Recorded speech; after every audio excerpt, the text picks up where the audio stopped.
Pakistan's Economic Crisis Part 1. Pakistan is currently facing one of the worst economic crises in its history, and many people are blaming the Prime Minister. However, what we don't realize is that Pakistan's economic downfall has been happening for 70 years. In the past 30 years, the International Monetary Fund has bailed the country out 13 times.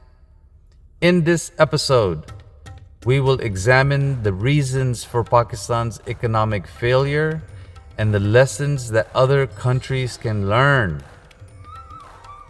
The first and the most obvious reason for Pakistan's failure is political instability. Not a single prime minister in Pakistan has completed their term. The country has swung between democratic and military rule, with every leader trying to rectify the mistakes for their predecessors.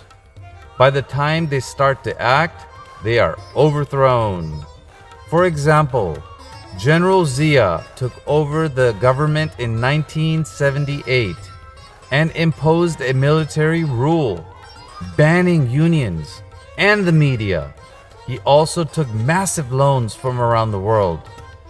But when Benazir Bhutto took over, she reversed the ban on unions and the freedom of the press, only to be overthrown by Nawaz Sharif. This political instability has three major drawbacks for the country. First, foreign companies are reluctant to set up operations in a country with such instability. The fear of a sudden change in tax laws or economic policies makes business unviable.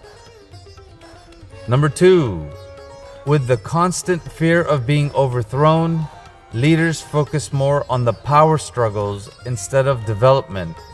This often leads to anti-India sentiments and wars. Lastly, this political instability has a negative impact on the economy, leading to a need for loans and a decrease in foreign investment. In conclusion, political instability is the first and the most important reason for Pakistan's economic failure. As US citizens, it is important that we learn from Pakistan's mistakes and ensure that our own country does not face a similar fate.